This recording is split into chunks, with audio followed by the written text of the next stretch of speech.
All right. Well, this is the big one we've been chewing on all week. I'm gonna get into it. We're gonna talk about good old Ta-Nehisi Coates and his likening of Jordan Peterson to the Red Skull in his one of the most recent comics. I think he's doing that on his way out because he's leaving Captain America and he's going to be going and directing. Speaking of DC, the new Superman for DC coming out soon. So, is he directing or writing it? Writing it.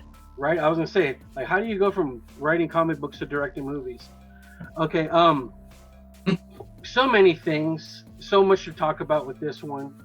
You know, I printed the 12 rules, and when I think of evil supervillain Nazis, let's go through the list one at a time, and then we'll rotate around and see what everybody thinks about it. But let's see. Stand up straight with your shoulders back. Treat yourself like someone you're responsible for helping. Calm down. Just calm down. Befriend people who want the best for you. Compare yourself to who you were yesterday, not the useless person you are today.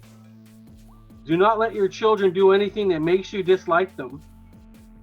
Set your house in order before you criticize the world.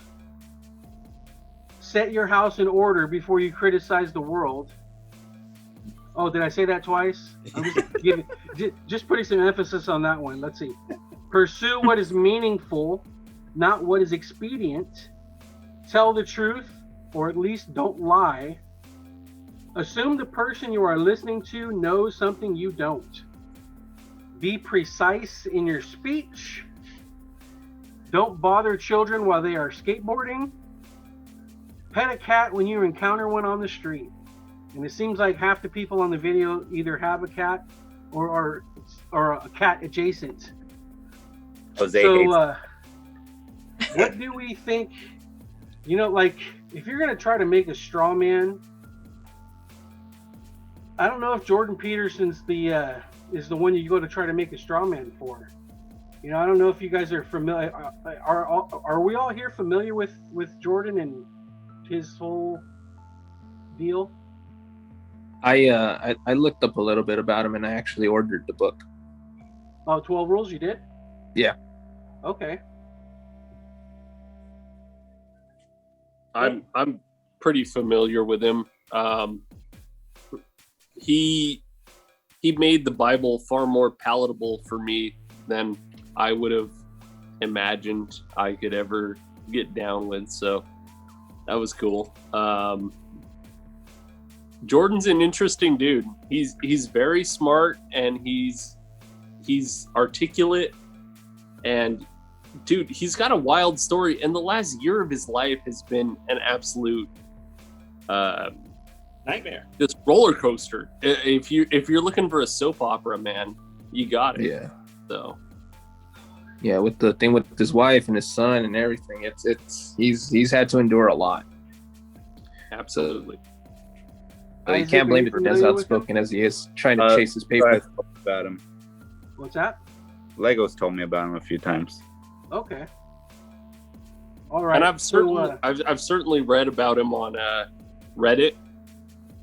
He came up on a thread where it was what is a red flag to dump a guy right away? He reads Jordan Peterson. He watches Jordan Peterson videos. All right, cool. Go ahead and put me on that red flag list. You're lucky we were already married. Well, I mean, that's really sad, because I've been following Jordan really since he showed up on the scene about Bill C-16 up in Canada. Yeah. And I've never seen a public figure be more misinterpreted by the mainstream media on a consistent basis.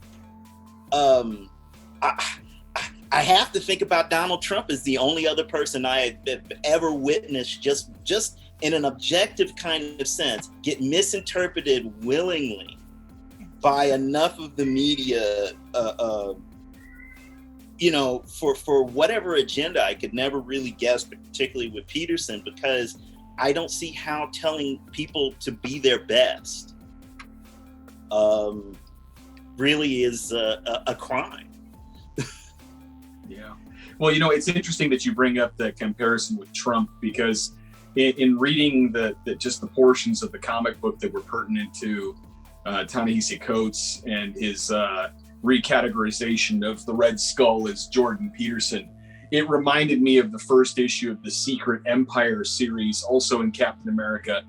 I was in an undisclosed location away from media at the time when that comic book broke, and when I came back into civilization, my phone was blowing up with people laughing at me.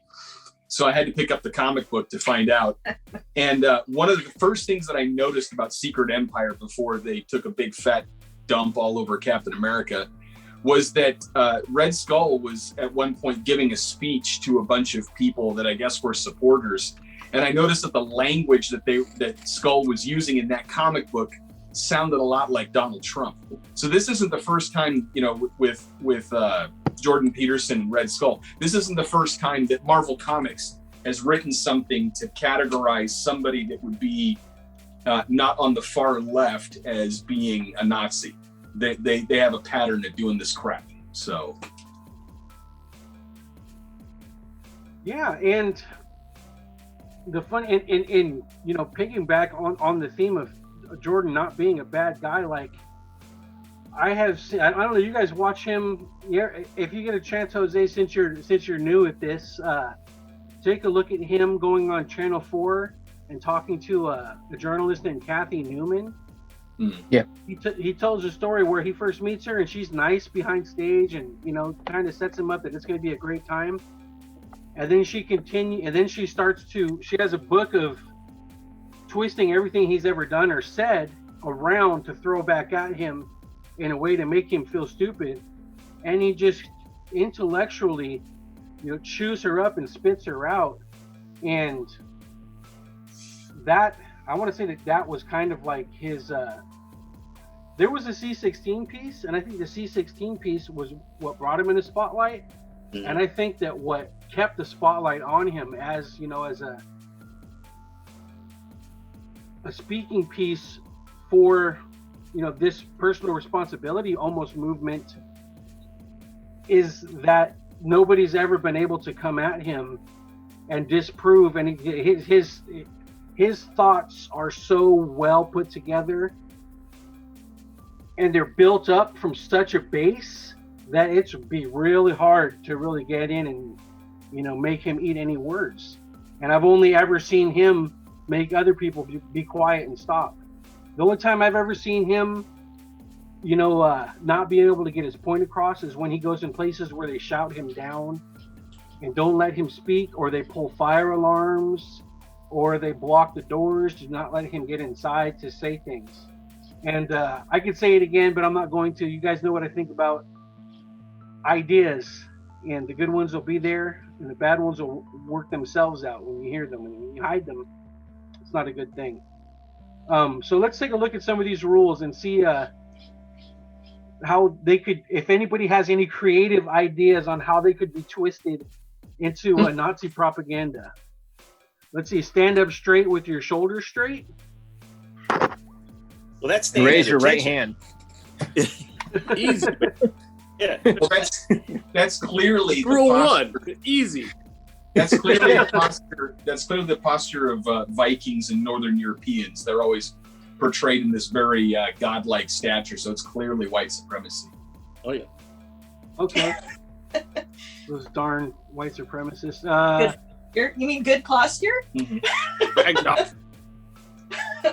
It's a known fact that white supremacists buy back braces, guys. Come on. See, let me demonstrate it for you. Oh, that's racist. Josh, you better sit down before we get canceled, Josh. Sit down. Befriend people who want the best for you. Nazi. Damn it, Nazis. Well, that's the Nazi party, obviously. Yeah. Easy. You have to say that. You have to say that properly. It's not Nazi party. It's Nazi party.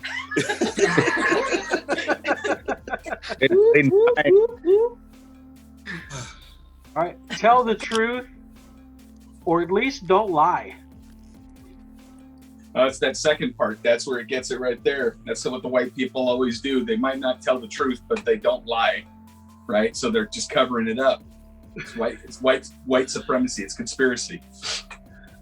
Yeah, I can see that as on the not do list in Goebbels' office. You know, propaganda is being created. No, don't tell them the truth and remember to lie. I mean, Oh man. Be precise in your speech. Well, precision is white supremacy. Yeah, well, the medical notes at the concentration camp have to be precise. I think you're onto something there, Vince. Precision is white supremacy. Isn't being on time, right? Yes. Yep. Being on time is white supremacy too. It's from the patriarchy established by Western dominance. Is that why you guys are never on time? It's Course, fighting man, they the don't wanna power. leave. I'm know it. sitting here waiting, and I guess that's my privilege. Sorry. You can't leave things open to interpretation, Lego. That's what you don't understand. Yeah, no, I thought 9:30 was pretty clear, but Let me read what it says on Rule 11. Don't bother children while they are skateboarding. It says, I'm gonna take this verbatim from the site that I printed the synopsis of the 12 rules from. This is a rule that's the real catnip for the right-wingers everywhere. Want to know why the world is falling apart? It's because liberals are turning boys into girls with their namby-pamby ways. Let boys do boy things and girls do girl things. Nowhere in the Bible does God say anything about this trans nonsense. There's nothing wrong with men having all the best jobs and women staying home to look after their kids. So back off, ladies, and give us men a break. Sorry. What's the problem with that? My bad.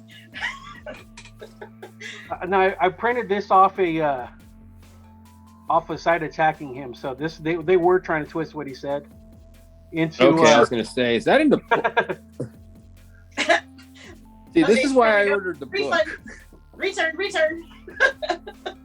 I think the No, main but it- reason that he actually says to not bother kids while they're skateboarding, when it doesn't get twisted by people looking to attack the 12 rules when it's not twisted. When kids are skateboarding, they're participating in an activity that's going to keep them off the streets from doing stupid things like crime and drugs. So you're going to make them leave the place where you can see them doing things and have them go hide in the... What's that, Isaac? That I did both those things on my skateboard. But that's because we kept getting kicked out of the church parking lot. Right, they should have been anointing you with holy oils. Or I at least used to a throw curb so you something could at slide me. better. Something. Dude. Throwing something. Well, no, but you can't grind it better than fucking holy water. True. Well, I mean, but the thing is that rule in particular is about letting children make their own mistakes, and to see how distorted that website took that message. That it's all like, hey, if you see kids, because Peterson's argument was that the natural inclination of an adult would be, you see a child doing a risky behavior, hey kid, why don't you do something safe or do it in a safe place and things like that. And Peterson was like, no, they're not going to learn their limits. They're not going to learn what's risky and what isn't risky if you get involved. And so the point is, let them do what they're going to do. They're going to make their own mistakes. Yes, they are going to get injured, but they have to learn it their way. All right, get Man, ready that's for the- that's crazy because that's one of the things that I've been pushing everybody here sometimes. My son loves to just pedal on his bike and go crazy and go off the edge of the little sidewalk here, and his mom's constantly chasing him, screaming, thinking he's gonna fall over. And I tell him, don't teach him fear. let him do it. If he falls down, just tell him get back up. It's okay. So as long as he doesn't have a gash that requires stitches and we need to take him to the emergency room, and even if we do, we have insurance. He's good. It's like don't teach him to be afraid of those things. Let him take those risks. Push him. Encourage him. Just say, all right, have fun, as opposed to being this. No, don't put him in a freaking bubble. So as a father, and I say that for both my son and my daughter. I tell my daughter all the time, yeah, just go do it. I don't really try to tell him, don't do that. Do I get worried? Yeah, of course. My son, these guys know my kid. He'll be climbing up the side of the tree if he had the chance. And am I going to be worried? Hell yeah. We'll be making sure that he doesn't fall down. If he does, I'll try to, be there to catch him, because I don't want him knocking himself out. But I'm not going to stop him from climbing the tree, because I want him to know what that is. Kids nowadays don't climb a tree anymore. That sucks. Maybe because I was broke and poor, and that was my only form of entertainment, was climbing trees. But I had fun. So I got a nice little gash right here. Oh yeah, Lego. Forget that. Yeah. Lego, let's see yours. What's up? Yeah, Oh, nice. Look at you. Look at that. And here- Oh, you know our what? little boy's growing up. Yeah, my You one, damn- you can't even see mine because I was bubble wrapped. Man, I was You're not reading the wearing book, a tank mate. top because I was trying to get tan. It's very vain of me, but dude, I had fun. I mountain biked this weekend, and that's something I didn't know I could even still do. Like, dude, I got hurt real bad from an awful car accident, and mountain biking is something very new to me, and I'm so just loving the whole experience of it. And this was just a real quick slide, easy, no worries incident. It was just it's so quick, and like I got up and I just kept riding, and it was so fun. And so I'm so stoked that I get to do these things and experience my body in this way. So it was cool. Pretty fun, huh? Definitely. I love it. And if it wasn't for my helmet and all my pads, I'd have been fucked up right now. Holy smokes. I went heads over the bars. It was like diving into rocks. It was brutal, but my wrist is a little sprained. So I'm probably more hurt than you are, but you have the scrape to your benefit to show. Before we go off too far into off the topic into mountain biking. All right, so we've established that the 12 rules for life are kind of not a bad thing unless you try to use crazy hyperbole in some exaggerated sense. What do we think Tannehi's what? I was gonna say, can we just touch base on that rule 11 one more time? Because I think what Vince said with regard to letting kids take risks is actually one of the reasons that this irritates people on the left, is because it's counter what our culture has established for a long time. I don't know if you guys have noticed the cult of safism that's developed around us, especially in this last year, with this whole stay home, stay safe mentality and everybody masking up. But we have a culture that's terrified of risk. And it's no wonder that when you say, hey, let kids take risks, people in this day and age are going to flip a lid. I've experienced that on the playground. I mean, What playground? They're all locked up. we know a place. in playgrounds. Not the white neighborhoods.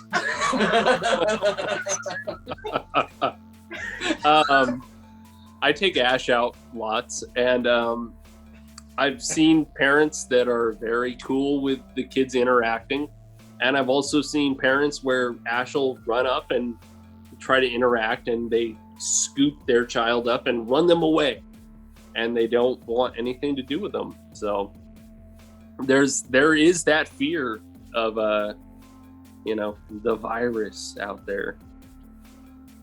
And it's touchy, right? I mean, you get one side that says that if one person dies, then it doesn't matter how many dollars are lost and how many jobs are lost and all that stuff. But you also don't think about the lives that are lost because of the loss of jobs and people being locked around each other. So, you know, who's to say how many lives stack up in either direction? And it's a shitty way, either way, for sure.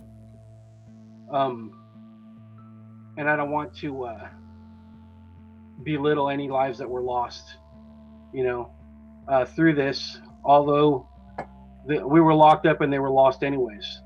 So when it's your time, it's your time. Ta-Nehisi Coates, Josh, you have a veritable cornucopia of Captain America memorabilia right there in frame. I see a shield. I see a statue. There's a light box. He's wearing Pop. the. He's My- got his my frisbee. I can't forget the frisbee.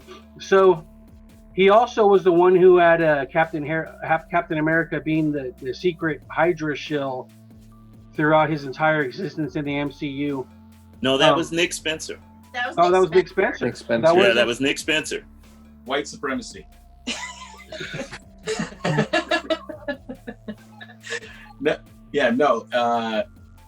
Look, Captain America represents America as it once was, and that's what the left wants to tear down.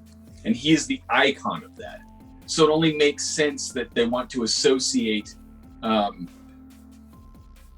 our grandparents' America with the greatest evil of our time, because then they can discredit it and establish a new America with like America Chavez and Squirrel Girl and the new Ms. Marvel and all these other woke ass characters that are out there. That's the whole intent, and they've been working at this for years.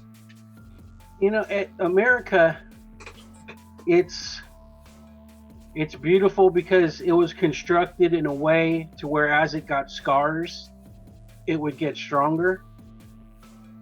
And I think that when we go through and try to put band-aids on the scars and erase those scars, you're not doing any favors to anybody, because it's the story, the good and the bad, and our fight to be better that has made us a great nation. And when you ignore those things, it's bad news.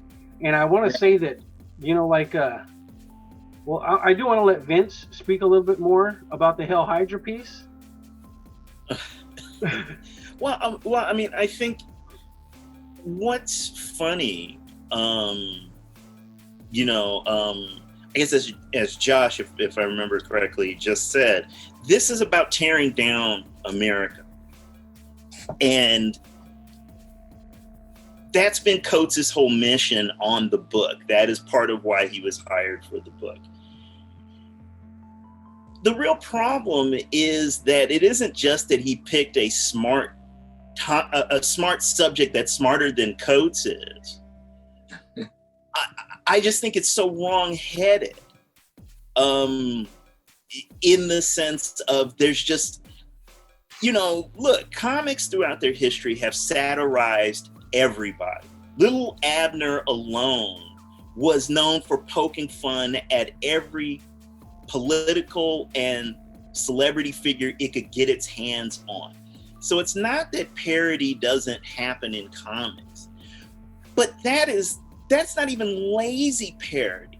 It's just, it's legalized slander, because that obviously had to go past the editors and some legal eyes to at least say, well, if you say 10 rules instead of 12, obviously that puts a little distance. You put the Red Skull's name on it. You know, you can only get away with so much. But it's just like, but he wasn't offering, Coates is not offering, has offered nothing in its place other than to simply say, well, Steve Rogers, you're not where the last guy said you're not where you are because Hydra put you there. I'm going to say you're not where you are without this secret organization of women having put you there.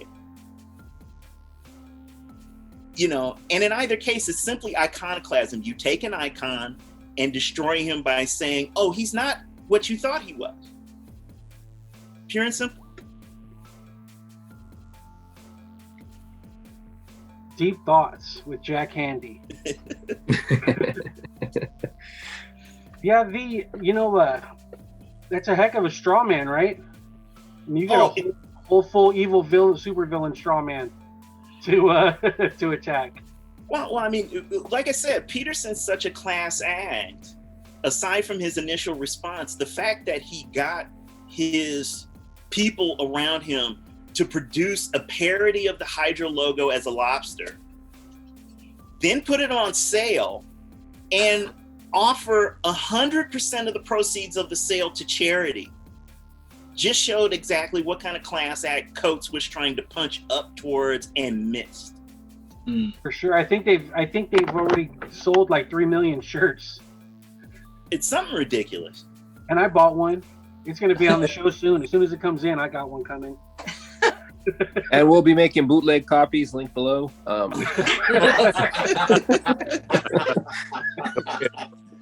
Because the business of America is business. Exactly. I'm just a business guy doing business, you know? You have a personal charity to take care of. That's right. Charity starts at home, man. Yeah, honestly, I am going to put a link to the shirts here. It'll be underneath the main video, and then it'll be, we'll end up doing a clip of this. It'll be on the clip too. So those of you involved, I'll send you all a link to the videos as they're produced. All right, let's see. Any more thoughts on Mr. Coates? I just hope that people, take the time to actually, find out who it is that they're coming after. I mean, I never really, I don't know, maybe I was living under a rock, but these guys know I don't really watch the news. Just hop on Twitter sometimes just to see what's happening on the daily, but never really go beyond that. But yeah, this whole thing was kind of in our realm, obviously dealing with comics, and it's like Vince said, there's always been these satires and these parodies. So I just, it drew my attention. It made me want to read about who is this guy? What is he talking about? What are his rules? And I mean, maybe it's just because, we're different than most, I want to take the time to read the book and inform and, develop my own opinion. And from just the little that I got to research, like I said, he's been through hell. He's been through a lot. He's been through what would actually break down a lot of people. With everything we mentioned earlier happening with his wife and his son, he's definitely, the topic now. He's been around for a long time, but he just been kind of, I don't want to say relevant, but he's been, mainstream for at least like maybe 5 years now, 4 or 5 years. So he's definitely coming in. He's getting his cash. He's doing what he needs to do to, get himself into a good position. You got to respect that. We're taught that, if you're given your 15 seconds of fame, 15 minutes of fame, whatever it is, take advantage of it, because some people don't even get one chance. So I definitely want to see what his book has to say, and I feel like it also applies to business. So I'm really interested in seeing what it is, and I hope that other people too take the time to, don't just sit there and be lectured. Go out, do the work. Research these people, find out what it is that they're saying, because even if 90% of it you disagree with, at least the 10%, use it to better yourself. And that's really one of the rules, right? That's one of the rules. Better yourself than what you were yesterday. Come on. What can happen from you if you're a cruddy person and you're reading this book, and it's trying to help you be a better person, you can't be a cruddier person than you were before you read the book. So just read the stuff and then develop your own opinions. I'm curious if you have legal right to print that. That seems like a little bit of copyright infringement. No, it's good. It's an NFT. I leased the NFT. So yeah, anybody watching, do your research, formulate your own opinions. Or just tell us to shut up in the comments. Who Always. cares? Just give us likes. Always. Thanks for checking out this clip from the Collection Connection Talking live stream. If you want to see the full show, come back to this channel, youtube.com/Collection Connection, and watch us stream live at 9:30 p.m. Pacific Time every Monday, where you can leave comments and chat with us, and we will actually read your comments on the show. And of course, please like, subscribe, and click the bell for notifications.